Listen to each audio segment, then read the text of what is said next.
shared how I ended up as a girl who works. I don't know how that happened. I'm learning that the hardest thing about being single is needing two incomes to survive in this economy.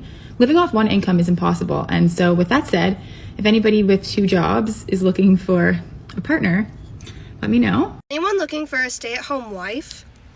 Is anyone looking for a stay-at-home wife that tries on outfits for you whenever you come home from work every day?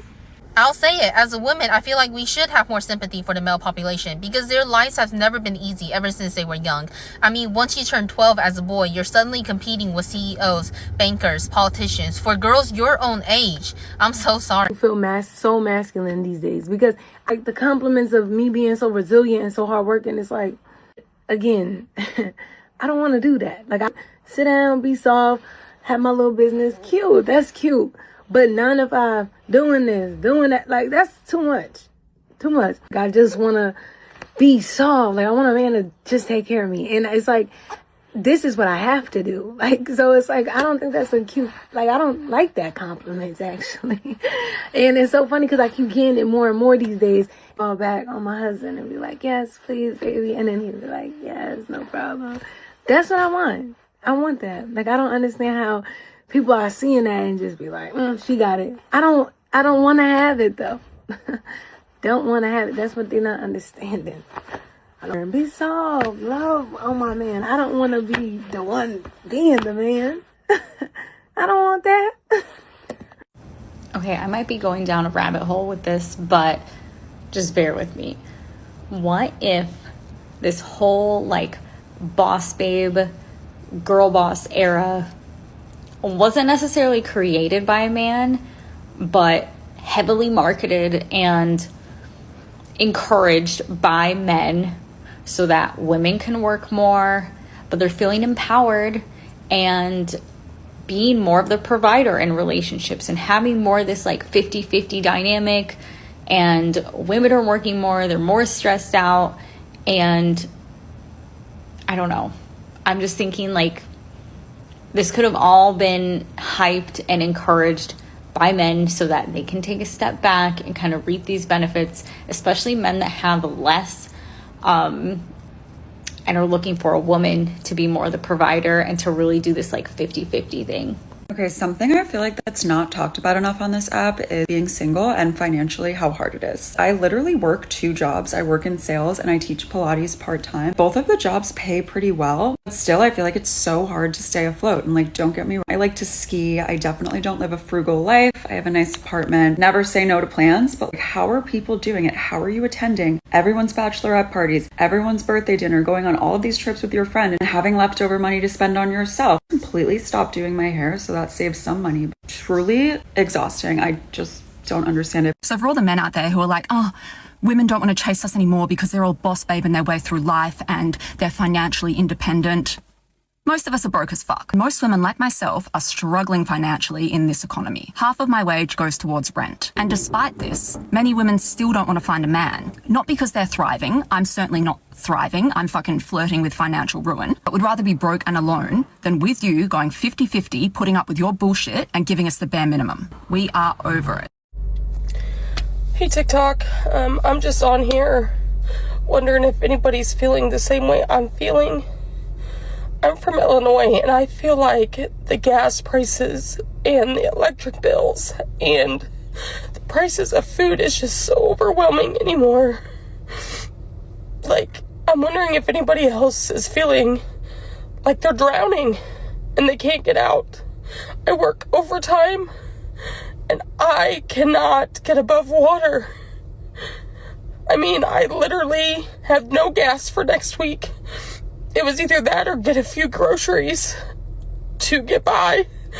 I hit my local food pantries. I'm just wondering if anybody else feels like they're drowning.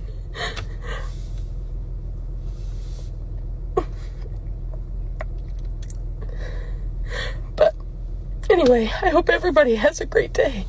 to be a girl, it's very expensive actually. Like to do your nails every 10 days, do your hair, to get all the lotion, the perfume. Good perfume is hundreds of dollars, okay?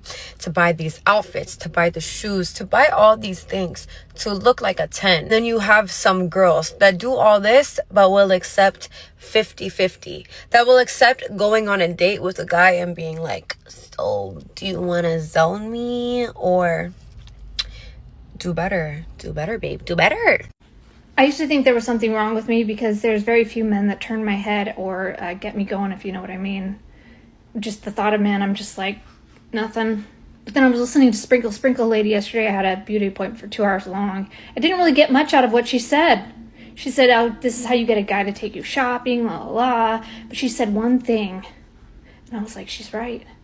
She said, she'll tell a man, I can't get excited unless a man is paying all of my bills. And I said, whoa. But then I thought about it and I was like, that's kind of, I get it. It's like seeing a man in uniform. There's a TikTok video of a bunch of firemen helping people because they were trapped in an elevator, and I was like, good Lord. That does it. And also the thought of you paying all of my bills. Now, I'm an independent lady. I don't need you to pay my bills. But it's just that you did that. You know what I mean? What is it about that? Does anybody else, ladies, is it for you too? Something about that. And trust me, if I don't want you, I'll kick you to the curb and I'll start paying my own bills. But if you do that, for me, it feels like you're taking care of me. And that's a lot. Listen, I need a man who wants to work, okay? Who likes to work. Like, I don't want to hear the complaints, 40-hour work shift. Boy, I know women who do that, and we do it on our periods. Like, so genuinely, what even is the excuse? Like, it's not, I'm not even going as far as saying, like, oh, you're a man, you need to build a house. But if you can build a house, if you know how to build a house, that's kind of sexy. Like, I'm not gonna lie. Like, the harder the job, the more attractive it is. And unless you're one of those oil miners or you're deep sea cave diving for work, like I don't want you to talk about all the time how much you hate your job, how much you wish you could quit, how much you don't want to work. Because the more a man complains that he doesn't want to work, I'm like, you see, we can't be partners in this life, because when it comes to the workforce, if you are the weaker link of us two, this is an issue. This is going to put us in a real bad predicament, because I'm like, I'm not too thrilled about it either, but like, no. Everybody wants a rich man until they find out that a rich man doesn't need you. Until they find out that rich men have options. That a rich man can pay for somebody to clean his house, for somebody to teach his kids, for somebody to pick up his kids, for somebody to drive him places, for somebody to iron his clothes, for somebody to cook his meals, for someone to spend time with, for someone to leave when he wants. A rich man has options. He doesn't have to choose to settle down. He doesn't have to choose to be with anyone. He can choose to be with as many people as he wants, to be honest with you, as many people as will have him. What you have to understand as a woman is that there are many things in this life that we want to control. I get it. We tend to be control freaks, right? We multitask. We find that things are best done the way we want, when we want. And the hardest thing for us is to give up control, which is why so many women are triggered by the idea of having to submit in a relationship. But if you want to be with a financially secure man, a provider man, you have to understand that there is a trade-off. And part of the trade-off is not only your willingness to submit in certain areas, but also the way you make him feel is why he'll keep you around. If you don't serve a purpose, which is why men ask, what do you bring to the table? Then there's no value. And you have to understand that men need to understand and equate value to things. That's why they talk about your value in the sexual marketplace. It's not roses and butterflies. You don't get to live your life like it's golden, do whatever you want, YOLO, and then forget because you decide to be a different version of yourself. Men don't operate that way. So, if you actually want to be chosen, then you have to understand what will make you desirable. and your salary, your career, and all the other things that women are fooling themselves into believing, ain't it? I'm gonna marry a CEO. He's gonna give me his card. I'm gonna be a housewife, and he's just gonna, like, let me be a girl all day. But yeah, that's my plan. My, like, life plan is marrying rich. So you live in Wisconsin, you're unemployed, and your only hobby is going to TJ Maxx and buying a bunch of random shit from China. So pray tell, where the fuck would you meet this guy? Because it's not going to be at the random hometown bar that you sometimes go to on Fridays and drink, like, Coors Banquet at. You have no degree, you have no business, you have no prospects, you have no life experience in general. Let's say you go on a field trip, okay, to an area with these people, and you end up meeting one of these guys. Do you really think that he's going to pluck you? Let's say you're super, super beautiful and gorgeous, okay, which of course all of these girls claim that they are, whatever, okay.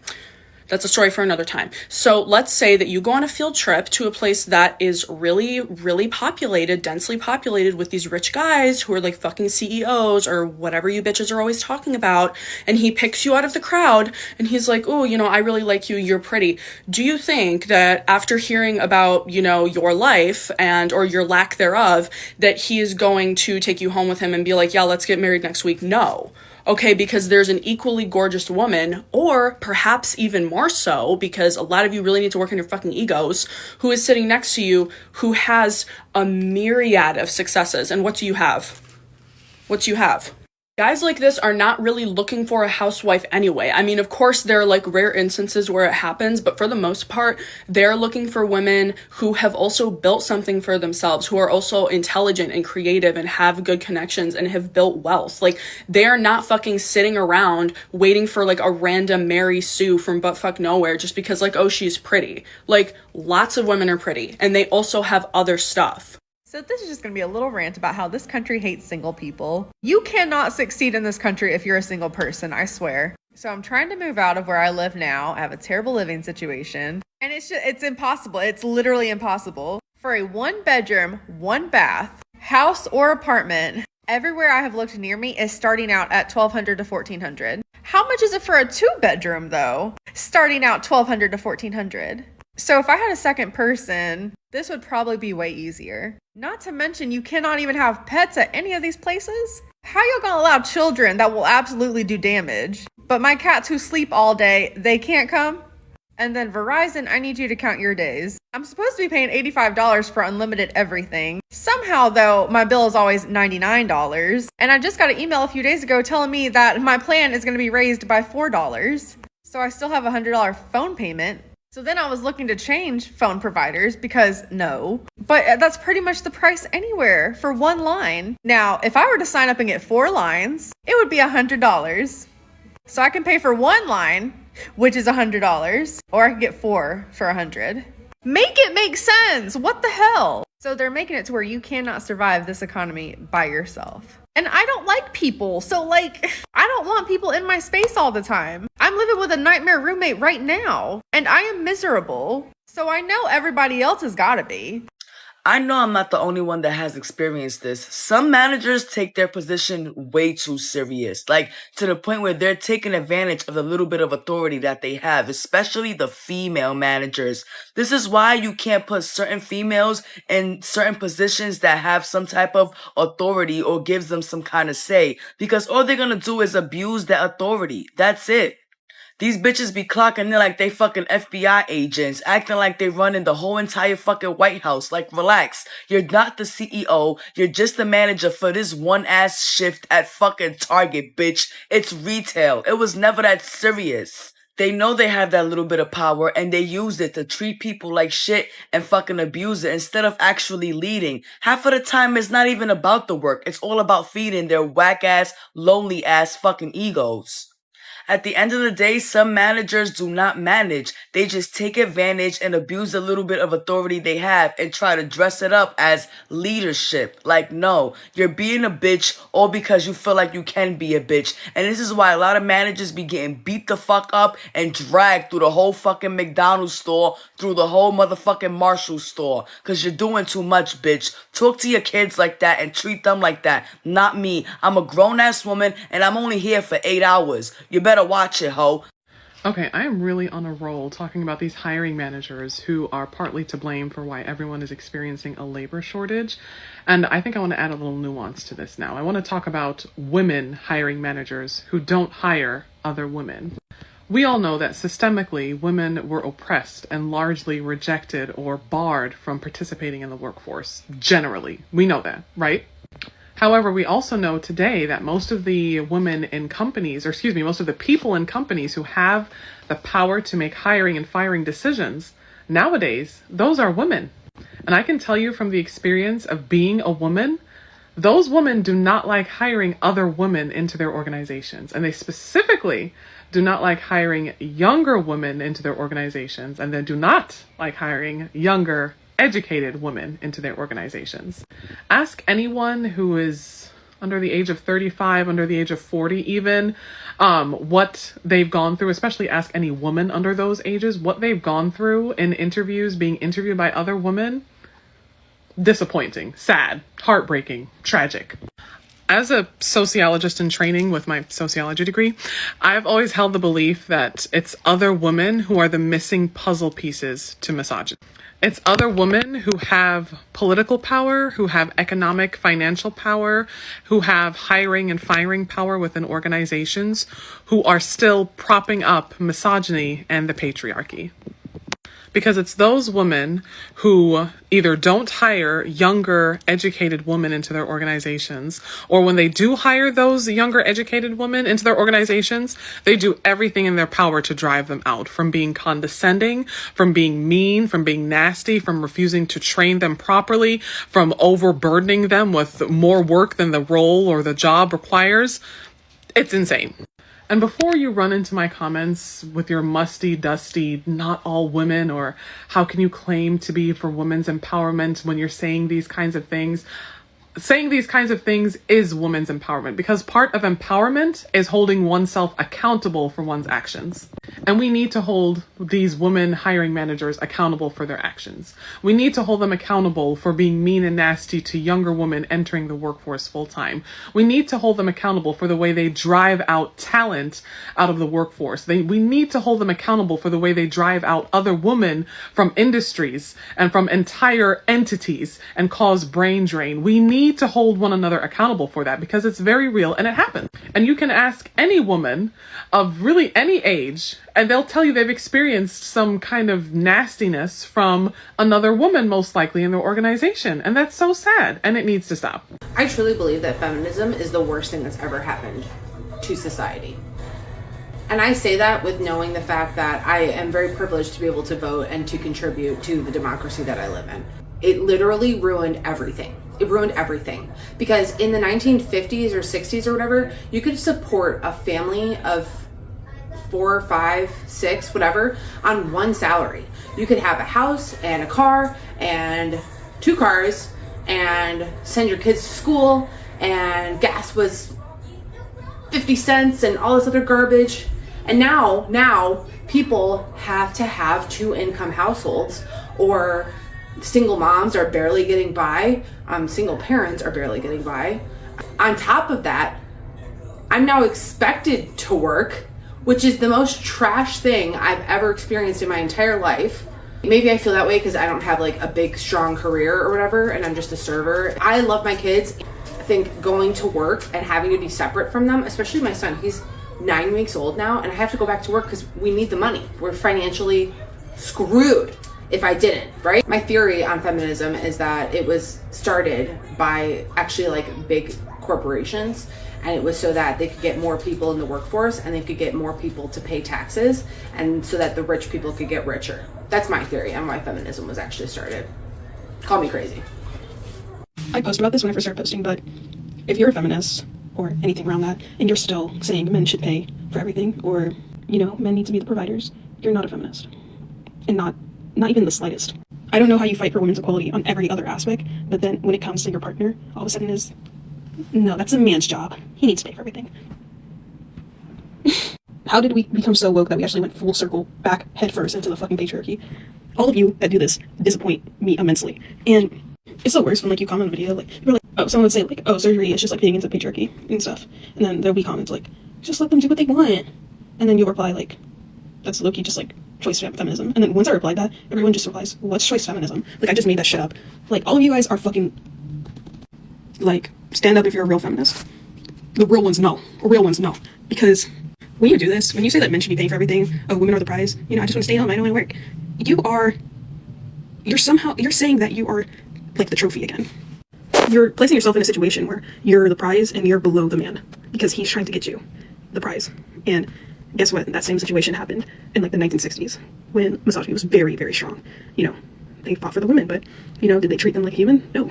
So, thank you for coming to my TED Talk. Women are statistically less happy than we've ever been, and it's because feminism sold us a lie on what happiness looks like. If you look at a lot of these studies, there is a sharp decline in female satisfaction and life and happiness right around the 1970s, and it's just been getting worse and worse. It's interesting because feminism was supposed to make women happier, right? Going to work was supposed to make us more liberated. Being able to freely sleep around was supposed to bring us like so much fulfillment and peace, but we're finding the opposite to be true. Go around and ask any woman if she's overwhelmed or not. Like 99% of us are. There is so much that we are expected to do and be in this modern age. It used to be that our main priority was our family and our home. To bear children, raise them, love them, nurture them. That was kind of where our focus was supposed to be. A lot of the feminists didn't like that, right? That's degrading. So we gotta actually be like men. So this pressure to work and to go get a 9-to-5 and to bring in an income, that became a big part of the equation. That became a huge part of the economy. The point where now you can't really have a single income home. It's like both people need to be working. But that didn't take away women's drive and desire to have children and raise them. So now women have the responsibilities of both women and men. We are expected to have children, raise them. We are expected to also have a career, build it, bring in money, be boss babes. And we're expected to look good and stay skinny and do all of that, even more so with the pressure of social media and everything we see on it. It's insane. There is so much that is expected of us, and we kind of brought this upon ourselves. And we still think that the answer to our problems is more feminism. It has only brought us misery, let's be honest.